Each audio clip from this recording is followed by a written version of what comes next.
Hello guys, welcome back to my channel, and today we're talking about something a little bit different. Today we're talking about Rent Live, and what happened with Rent Live.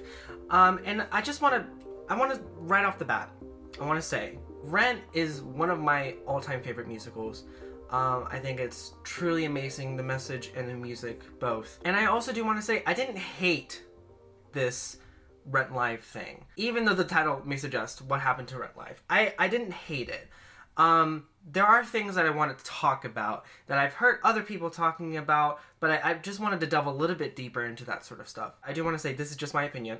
And I do have musical theater experience, not as a singer, but I have performed in a lot of pit orchestras. I've been involved in a lot of stuff. I did assistant music director show at one point. So I do have experience. I do have a dog in this race. So I want to talk about the main issue everyone had with the show, and it was the fact that it was for like literally 95% of the show, we were watching the dress rehearsal.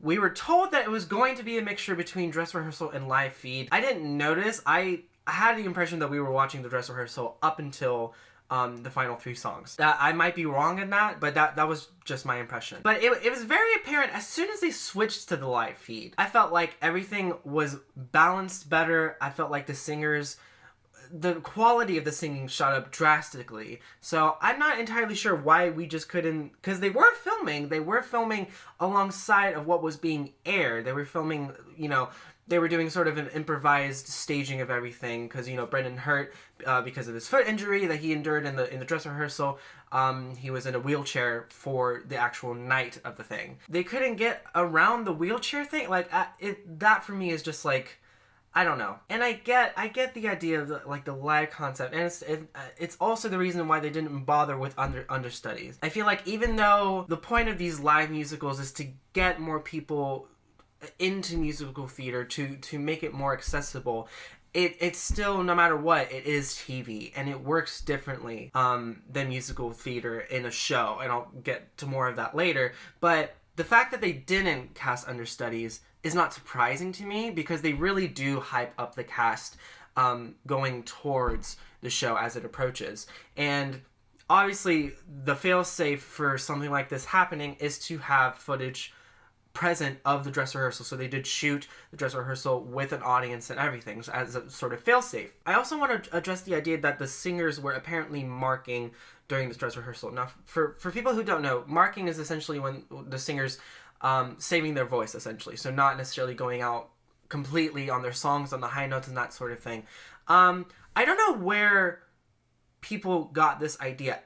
Okay, personally for me, every dress rehearsal that I've played, been a part of, the idea is never to save the voice so much as it is to see where your limits are. Go full out as if it were a performance. That's the whole point of the dress rehearsal, is to run the show as if it were a performance. Sometimes we would have IDRs, which are in-house dress rehearsals, where they would ask people to bring their friends and come sort of test out the show, as it were, sort of like a screener like you would have for a movie. And I never got the impression that they were necessarily saving their voice.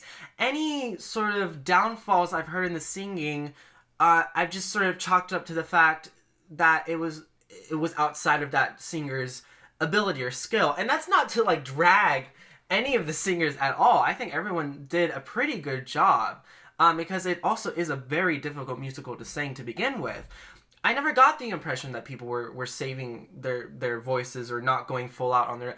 for the most part, I feel like people, they were performing as if it were the actual live event. And I've watched videos and read articles saying that people were marking their voice for the dress rehearsal. So I watched another video where they basically said that sources closest to the production, as in producers or representatives, came out and said that the singers were marking their voice for the dress rehearsal. I can't find any sources, articles, videos that have those people saying that. So I don't know if that actually happened or if that's just an assumption people are making. It's weird. All of it is weird to me. At the end of the day, I definitely would have wanted to watch what happened on the night of and not the dress rehearsal. That's just me. So another problem people were having, which they expressed vehemently and continuously on Twitter, of all places, with the hashtag #RentLive, because people love jumping on hashtags for likes. Sorry. But a lot of people were complaining about the audience being too loud, really turning up their nose and saying, you know, in musical theater and Broadway, we don't act like that. You know, we don't cheer and shout and do any of that. So what I have to say to that is, I thought it was pretty obvious from the get-go that this production was framed more as a rock concert than your typical Broadway experience. Not only because the music of the show is very rock-heavy influenced, but the fact that there was a pit around the set, you know, the same way you would have a pit like in front of a stage at a concert, same sort of situation, you know, people reaching out their hands, trying to touch the singer. I can almost safely assume that the audience was told to sort of play it up a bit, you know, really get those cheers and shut, because they were really trying to get that vibe for the show. That was my impression from the get-go. So I don't think it's the audience's fault. The problem comes in with the balance and the mixing, because the audience was definitely mic'd. Like, there were definitely, like, floor mics around the pit. Like, I can almost say for sure.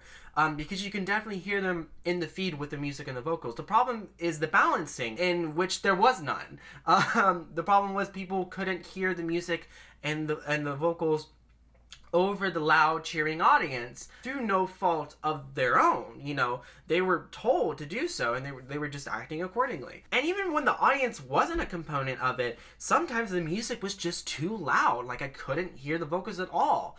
Especially when there were busier songs, like the opening of Act 2 or even Christmas Bells in Act 1.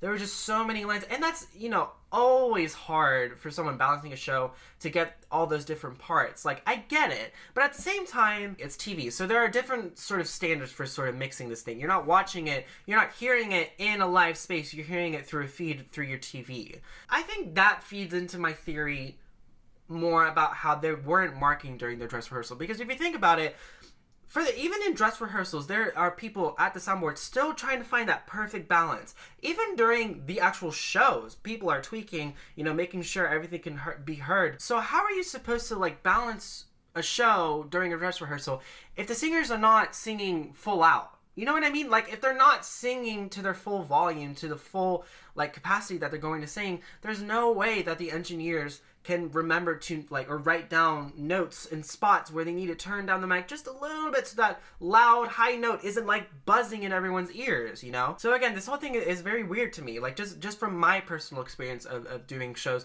it's just, there was a lot of things that just didn't add up. And again, when it cut to the live feed, everything was well balanced, everything, like, the vocal quality shot up, I think they were mic'd better.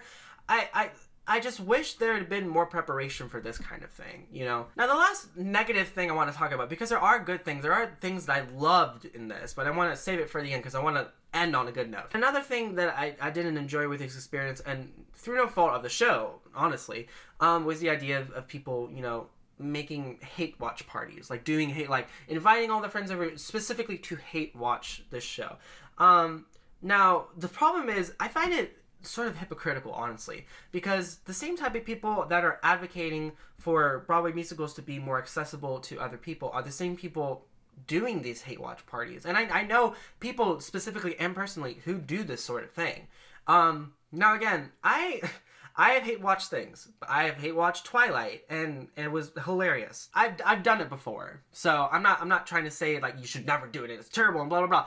The problem is, like, for me, it's counterproductive to the whole thing, because right now these live musical events to some people are just jokes. Like, to people who are well seasoned in musical theater, and regrettably the same people turning up their noses about the audience and everything, they're the ones hate watching, and they're picking apart every little thing. And the problem becomes when you start picking apart every little thing to make a joke or to, like, really just, like, stretch it out as long as you can, your brain starts to filter the good things that are actually happening.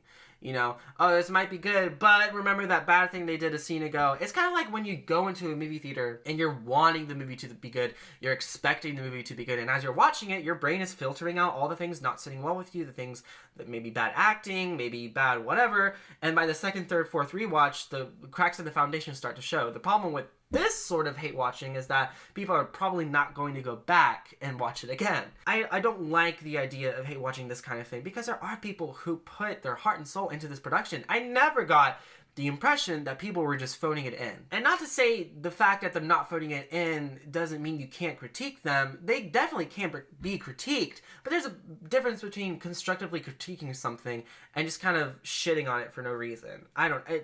It's, you know, it's whatever, I guess. Okay, now on to the things that I loved. I loved the set design. I loved the cinematography at all. I loved that we got to explore the set during Welleye. I absolutely loved that. I think it was amazing. The lighting design was great. The musical direction, also amazing. You know, we had new layers of orchestration. They updated the music a little bit. They added some strings, which is not in the original orchestration. And I'm totally fine with that. I liked that they added that extra layer to this show. As far as the cast goes, I think Jordan Fisher was a standout. A very different Mark than what we're used to, but I think overall, pretty good performance. Brandon Victor Dixon as Collins, absolutely amazing in my opinion. I did think, again, it was a dress rehearsal, but I did think it took him a while to get into, you know, the character a little bit. I didn't think his Santa Fe was particularly convincing. When he sang the I'll Cover You reprise, I thought that was one of the best parts of the show, just the way it was shot and obviously the performances going into it. And I heard that the concert rendition that they did the night of was even more like devastating and heartbreaking, which I can't imagine, because I was tearing up, as you're supposed to do. It's a very sad song. I think Vanessa Hudgens as Maureen was honestly great. I liked her as Maureen, and I love that Vanessa Hudgens is sort of starting this new career in musical theater. I think she's a great singer. I think her acting is entertaining to watch.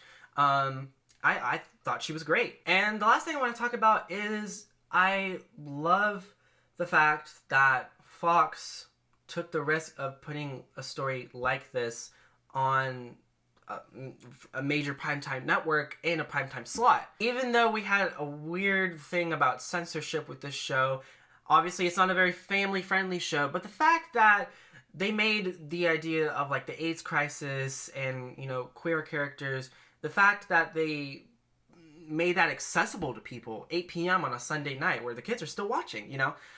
I mean, like, I thought that was incredible that they decided to do that. And even throughout the show, they were giving us statistics about the AIDS crisis, and they had a wonderful memorial at the end to Jonathan Larson.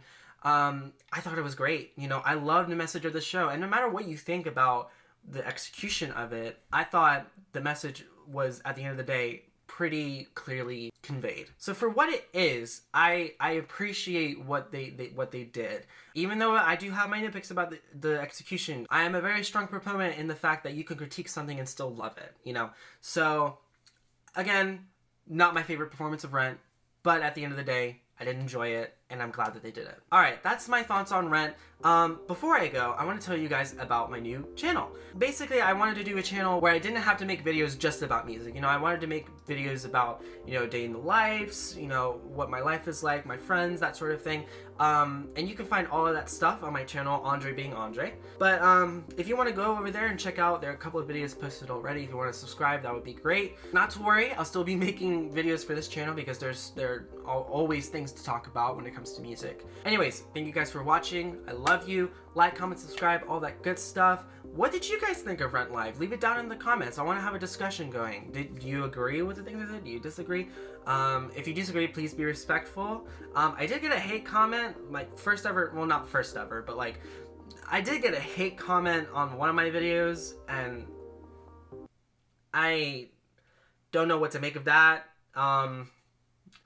If you don't like me or think I'm annoying, maybe just move on. Like, I don't get the idea of taking time out of your day to tell someone that you think they're annoying. But yeah, if you don't like what I said, if you disagree, respond respectfully is all I ask. But yeah, I think that's it. Until next time, bye guys.